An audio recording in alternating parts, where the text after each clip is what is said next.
C'est un concours inter-établissement. C'est les élèves de seconde qui écrivent des poèmes avec leurs professeurs de français. Et ils sont donnés à Madame Salson qui les font passer au jury. On se réunit à Raymond Corta et on élit le meilleur poème qui gagne le poème et qui gagne à mon achat pour pouvoir aller dans les librairies qui sont partenaires avec le concours.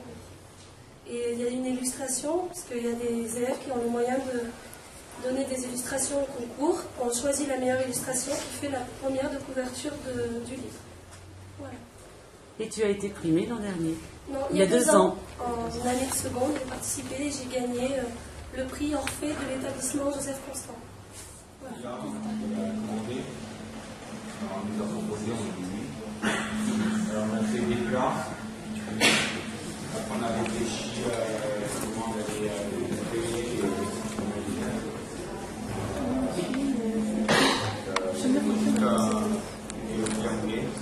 c'est que les alphabets bien visibles, on a respecté ça, comme vous voyez là, les alphabets c'est par passage, par le mortaise que vous voyez ici, et par avec la colle.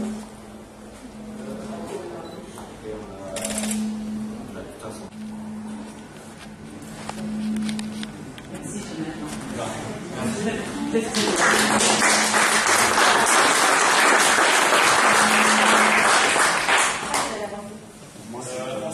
Les élèves ont également appliqué pour pouvoir développer des façons de poser pour appliquer un bardage, une finition extérieure.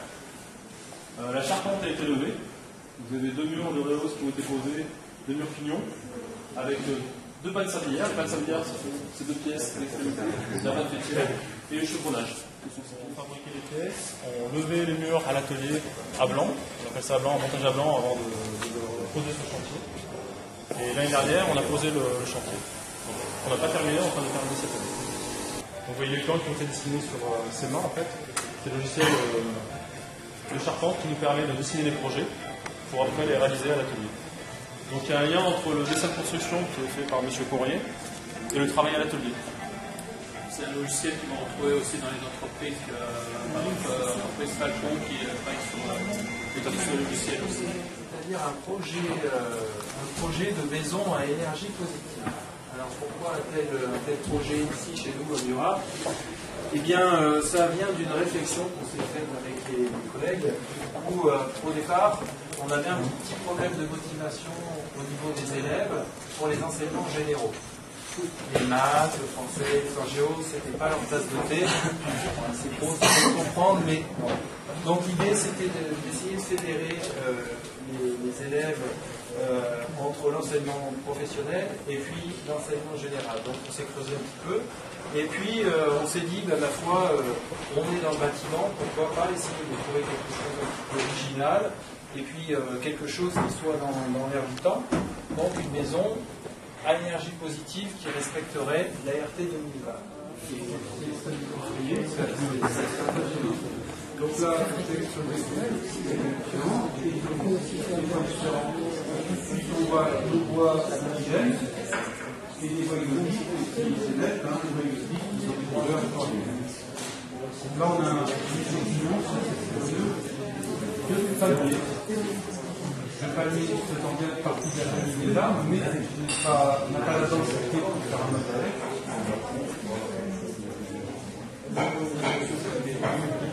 D'accord, le béton, l'or, l'argent et la main.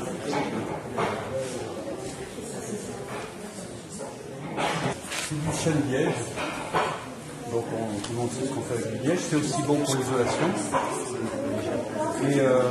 Et la particularité de cet arbre, c'est qu'on peut lui enlever son écorce et il ne meurt pas. Alors que si on enlève l'écorce à un arbre, vu qu'on lui enlève le libère qui forme d'un côté l'écorce et de l'autre côté le sol, ça le fait mourir. Alors si on le fait sur un petit bout, il a une blessure, mais si on lui enlève toute son écorce, il meurt. Et donc là, sur cet exercice, ils appréhendent le bois dur, et en même temps, le travail de la main droite et de la main gauche, parce que quand on sculpte par exemple, cette courbe ici, il ne faut pas poser l'outil, il faut de suite passer de l'autre côté et faire la même courbe de l'autre côté. Parce que si on faisait tout un côté et qu'on fait l'autre côté la semaine d'après, on ne se rappelle plus forcément du outil qu'on a fait. Voilà, donc il faut apprendre systématiquement, au fur et à mesure, à savoir travailler le main. Voilà. Et c'est assez difficile, parce qu'au début, un marteau, quand on est droitier, on a l'habitude de le tenir en main droite, et quand on passe en main gauche, c'est une super. Voilà. Alors bon, ça c'est pour ça que j'essaie d'y aller. Les étudiants. Donc là, vous avez une petite présentation, une rétrospective de l'ensemble de ces meubles, qui ont été l'objet d'ailleurs d'une présentation au concours INMA organisé par l'Institut national des métiers d'art. Chaque année, il y a une session en région, donc enfin anciennement à Clermont-Ferrand, donc sur l'Auvergne. Et ensuite, le lauréat, tout métier d'art confondu par niveau, va concourir ensuite à Paris contre d'autres étudiants, d'autres métiers d'art. Et sur la machine technique qui permet de scier ici, qui est tout à 60 degrés, sans problème. Il n'y a plus besoin de descendre. Donc on a du matériel portatif maintenant qui est très performant et qui nous permet de faire des choses sur chantier justement. Avant, on ne pouvait pas faire un peu de vidéo pour qu'on a regardez la qualité.